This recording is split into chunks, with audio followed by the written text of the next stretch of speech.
오늘 우리에게 주신 주님의 말씀은 신약 마가복음 4장 35절에서 41절 말씀입니다. 마가복음 4장 35절에서 41절 말씀입니다.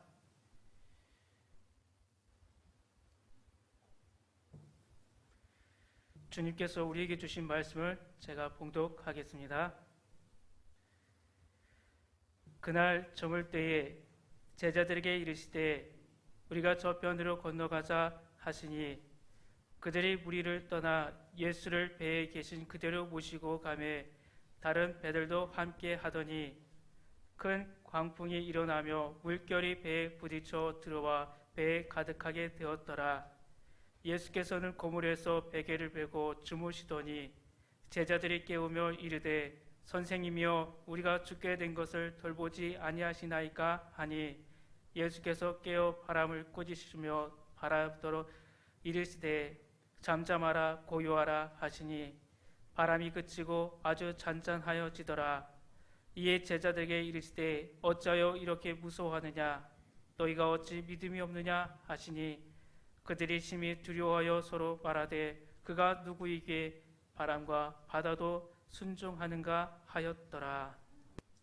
사람들은 흔히 인생을 고해나 고통의 바다라고 부릅니다. 그만큼 산다는 것이 참으로 힘들다는 것입니다. 삶의 현실을 정직하게 들여다본 사람들은 삶이 너무 힘들다고 고백합니다. 그리고 이 사실을 마음속으로부터 확인하며 살아가고 있습니다. 인생을 살면서 이 고백을 할 수 있다는 것은 어쩌면 삶의 가장 뒷면을 우리가 깨닫고 터득한 것이라고 할 수 있습니다. 조금만 주위를 살펴봐도 얼마나 걱정거리가 많고 근심거리가 많습니까? 스트레스를 안 받고 살아갈 수 있는 사람이 어디 있겠습니까? 잠을 자다가도 밤중에 벌떡 일어나는 것은 스트레스의 중압감에 못 이겨서 몸이 반응하는 표현이기도 할 것입니다. 늘 밝게 웃는 것처럼 보이는 사람도 조금만 그의 내면 세계를 들여다보면 속은 찡그리고 있고 때로는 깊이 한숨 지으며 눈물 흘리는 것을 볼 수가 있습니다. 그런데 스트레스가 반드시 나쁜 측면만 있는 것은 아닙니다. 자신의 건강을 다시 한번 되돌아보게 하고 자기의 삶을 다시 되돌아보게 합니다. 그리고 새로운 일을 시작하거나 보다 나은 미래를 위해 능력을 증진시키는 좋은 자극이 되기도 합니다. 만약 스트레스가 없으면 아마 우리는 게을러지기 쉬울 겁니다. 때로는 무기력해질 수도 있을 것입니다. 스트레스에 이런 좋은 점이 있습니다. 그렇다면 문제는 어디에 있겠습니까? 그것은 스트레스가 지속되고 반복되고 누적되는 데 있습니다. 그러면 정신적으로 육체적으로 질병이 생기게 됩니다. 이것을 병적 스트레스라고 합니다. 이러면 병적 스트레스의 지속은 걱정, 근심을 만들고 걱정, 근심은 두려움이라는 형체 없는 괴물에 사로잡히게 됩니다. 위기는 언제라도 닥쳐올 수 있습니다. 그런데 우리가 어떻게 대처하느냐에 따라서 삶의 결과는 아주 달라집니다. 어떤 경우에는 무력감과 소외감으로 때로는 적개심으로 스스로 무너지는 경우도 있습니다. 하지만 그 반대로 도전하는 마음과 자신을 훈련시키는 마음으로 새로운 가망성에 대한 희망을 갖고 문제에 접근하면 이겨 나갈 수 있다는 말입니다.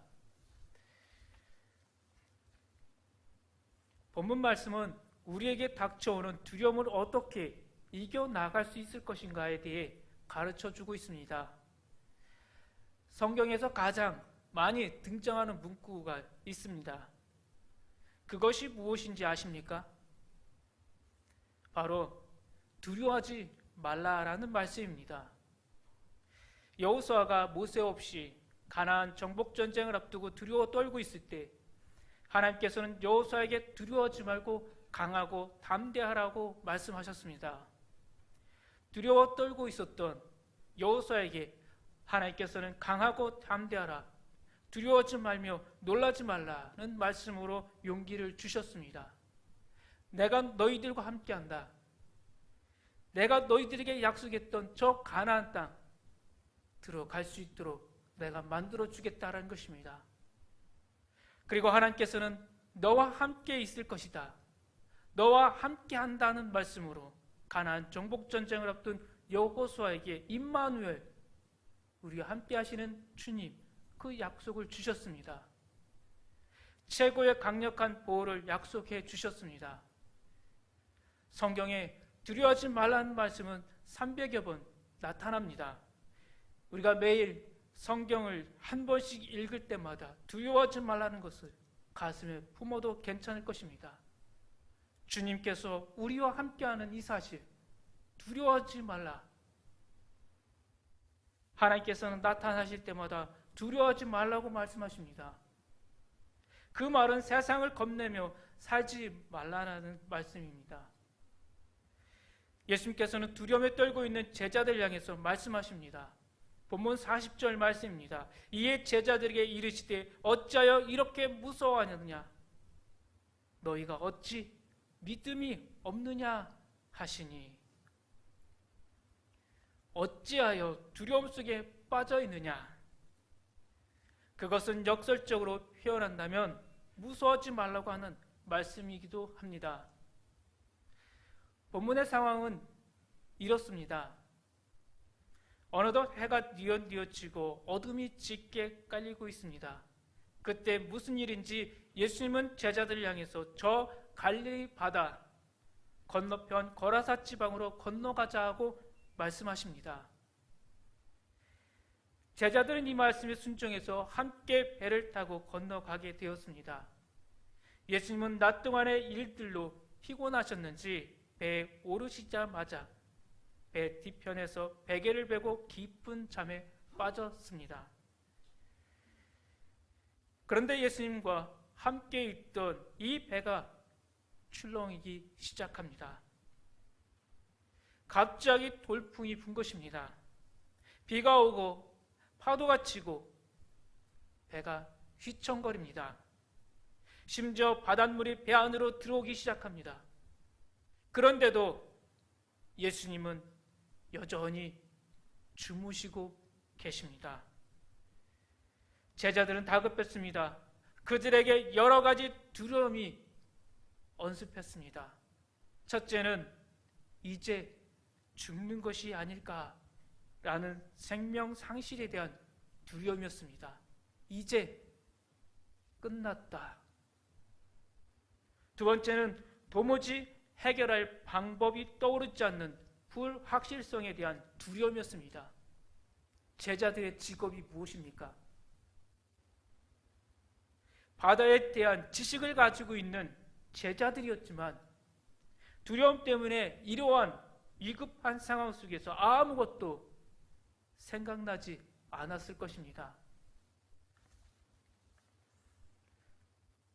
세 번째는 예수님께서 함께 계셨지만 예수님은 주무시고 계셨기 때문에 제자들은 홀로 있다는 두려움에 빠져 있었습니다.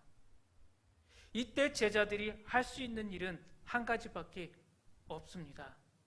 그것은 예수님을 깨우는 일이었습니다.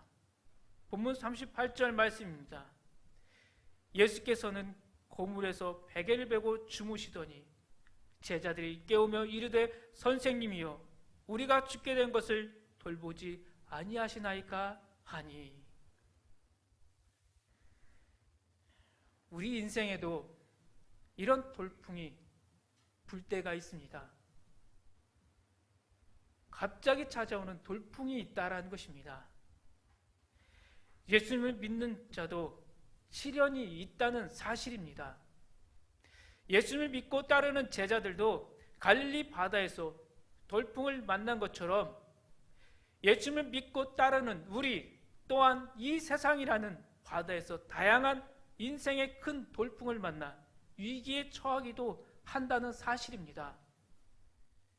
예수님을 믿고 구원의 확신이 있는 성도입니다.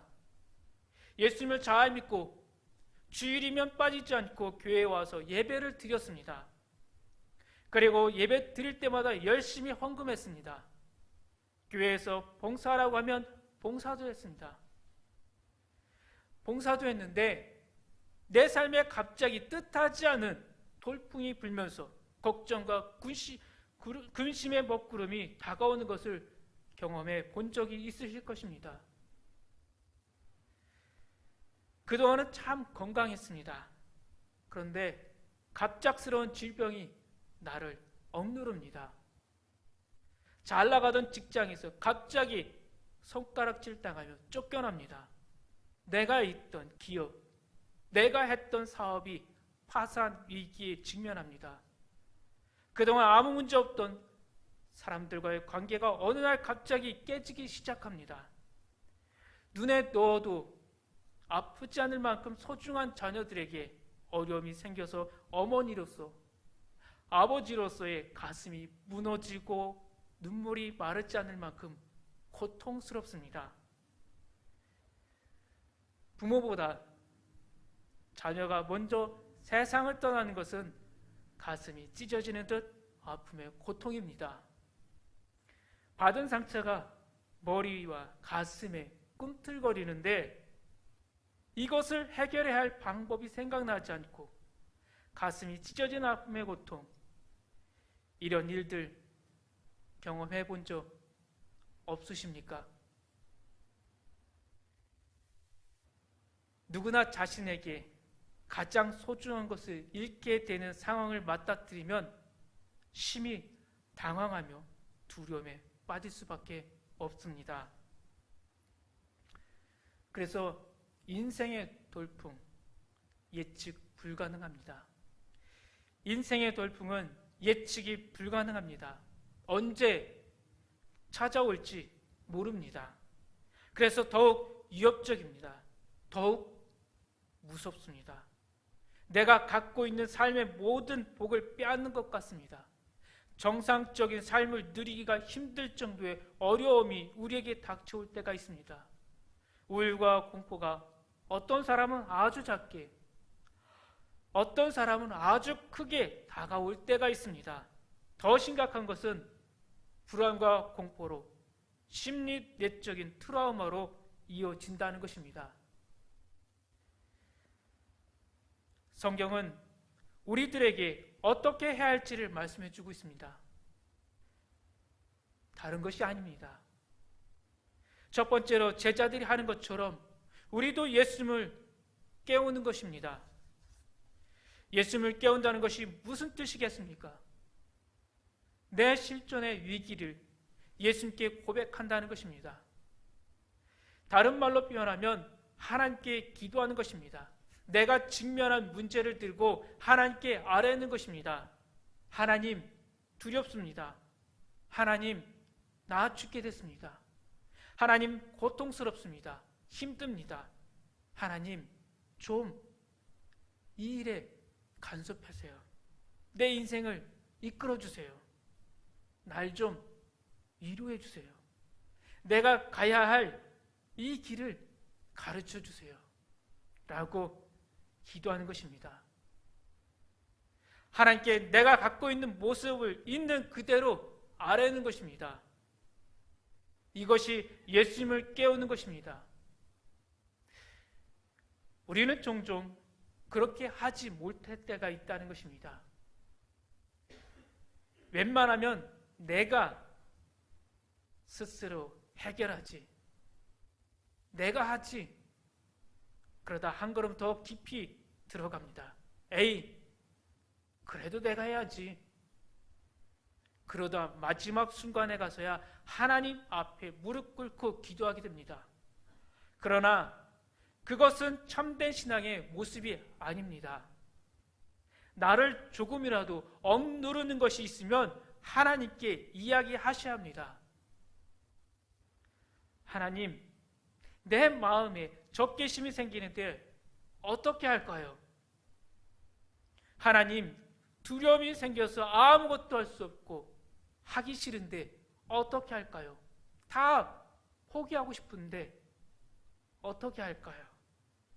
라고 솔직하게 고백하며 하나님께 나아가야 합니다. 아주 작은 것, 가장 작은 것도 하나님께 고해야 합니다. 예수님을 깨우셔야 합니다. 본래 예수님은 항상 깨어 계셨습니다. 그리고 지금도 지켜보고 계십니다. 언제나 우리와 함께 하셨습니다.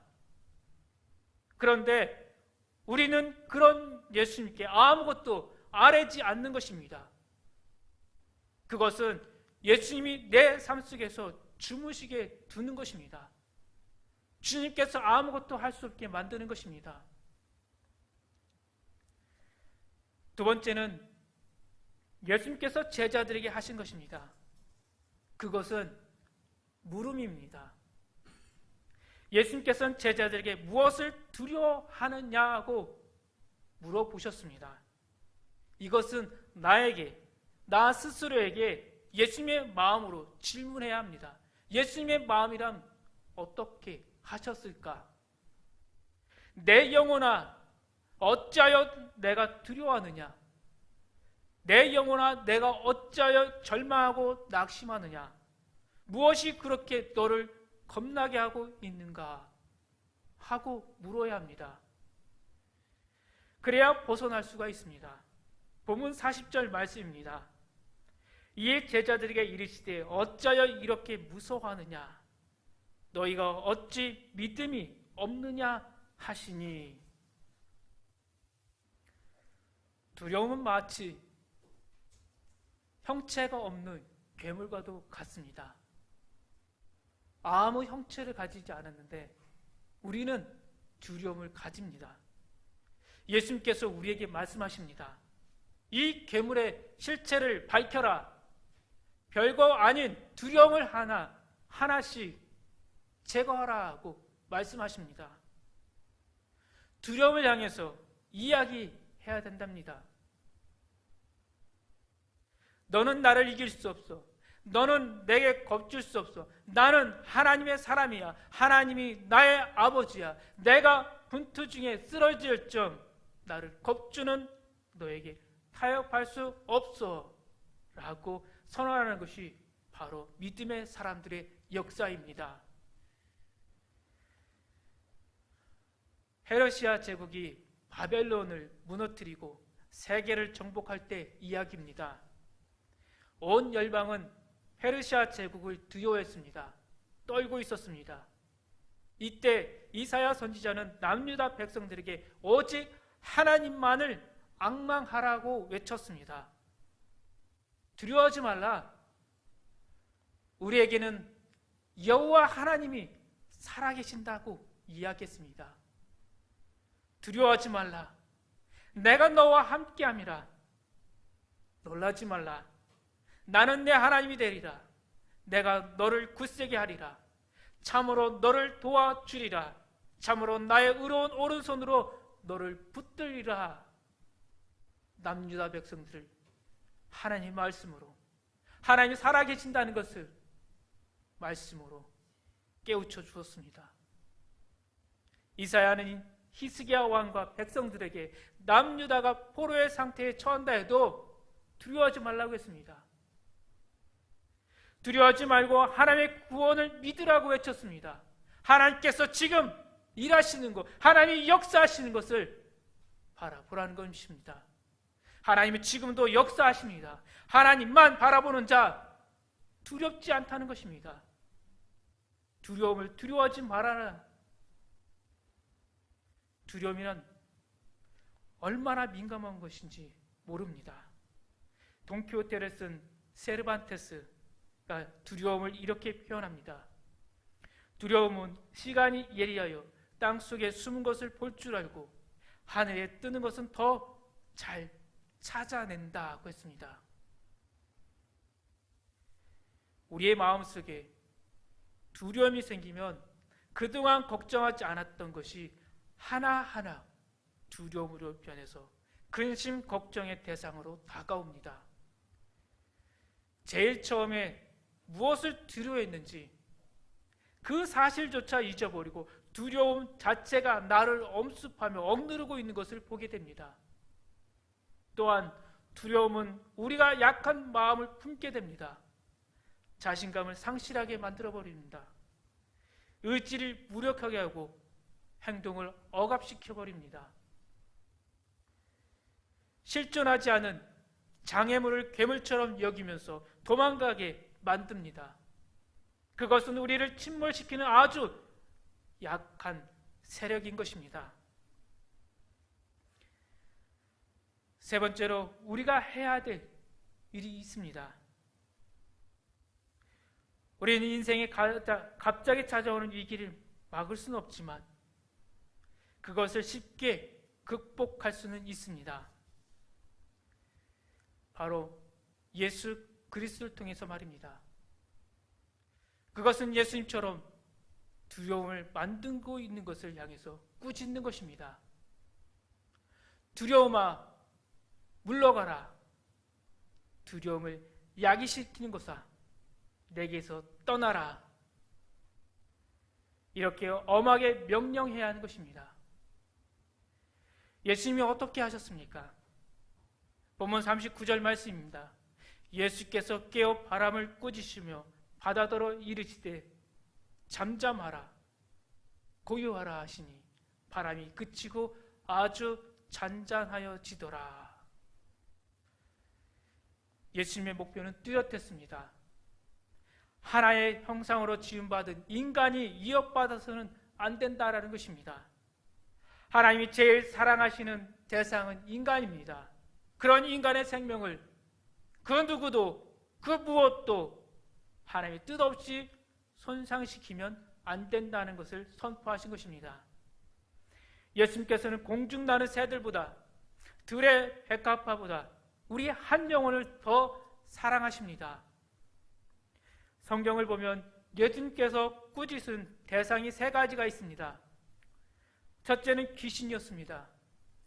인간의 존엄성을 파괴하는 귀신을 향해서 꾸짖으셨습니다. 예수님은 귀신의 세계에 대해서도 절대 권세를 가지신 분이십니다. 거라사인의 지방에 귀신 들린 자들은 너무나 사나워서 사람들이 근처에 갈 수 없었습니다. 그런 그들이 예수님을 보자마자 예수님이 하나님의 아들, 심판자, 메시아심을 알고 두려워했습니다. 메시아에게 심판받을 것이 두려웠던 귀신들은 자신들을 돼지떼 안에 들어가게 해주시도록 최후의 간척을 했습니다. 하나님이신 예수님의 권세 앞에서 귀신은 항복할 수밖에 없다는 것입니다. 두 번째는 인간에게 고통을 주는 질병을 꾸짖으셨습니다. 예수님은 한 사람의 생명을 천하보다 귀히 여기십니다. 질병아 내가 어찌하여 인간의 생명을 파괴하느냐라고 하시며 쫓아내셨습니다. 세 번째는 바로 바람과 바다였습니다.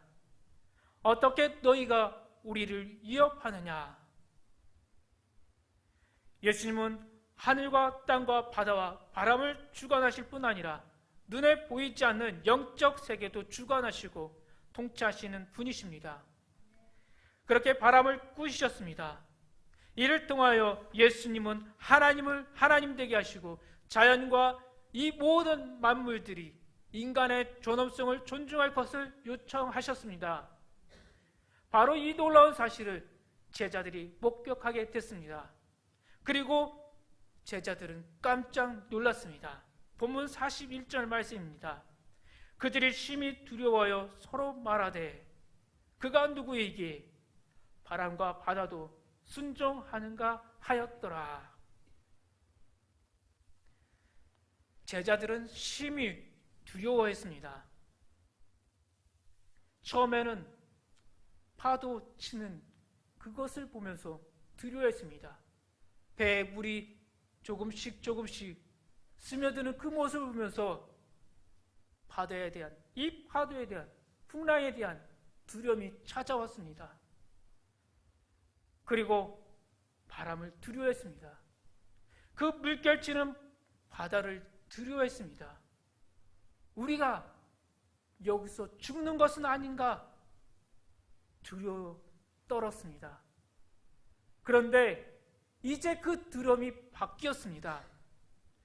두려움의 대상이 이제 이 모든 것을 움직이시는 하나님과 예수님을 두려워하게 되었습니다. 신앙이란 무엇이겠습니까? 바로 하나님을 두려워하는 것입니다. 이것이 인생의 근본입니다. 여호와 하나님을 믿는 것, 그것이 우리 인생의 근본이라는 것입니다.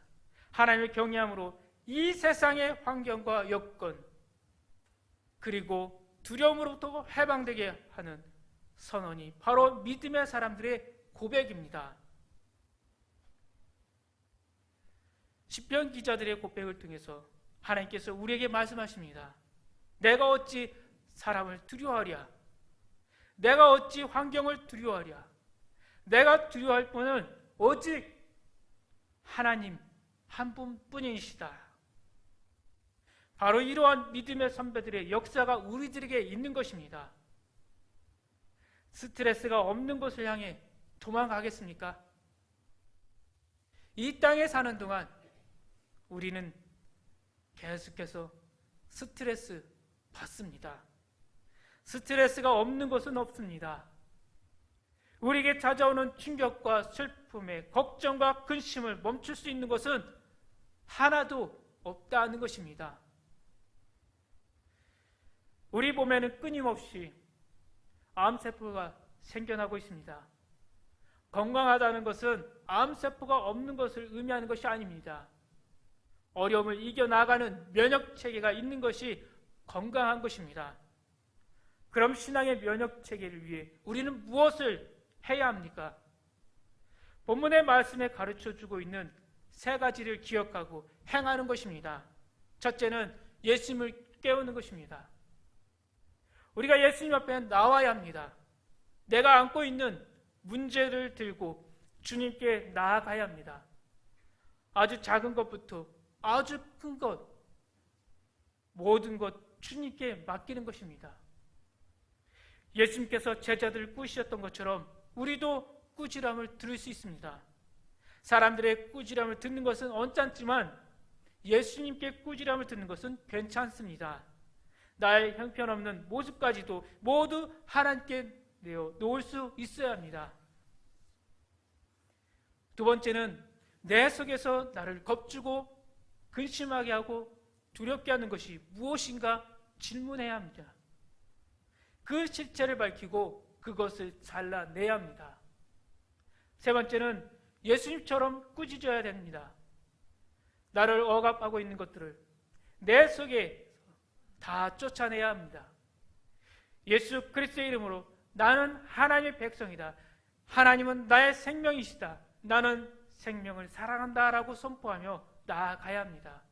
그것이 바로 믿음이며 하나님을 사랑하는 것입니다. 그것이 하나님을 경외하는 것입니다. 우리가 두려워해야 할 유일한 대상은 오직 하나님이십니다.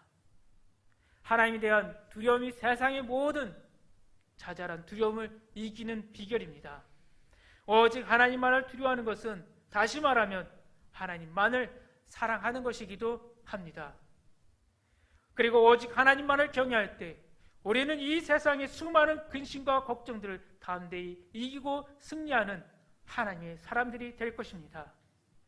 이런 믿음의 축복을 누리며 예수님과 동행하며 날마다 성령 충만한 삶을 살아가는 성도들이 되길 소망합니다. 기도하겠습니다.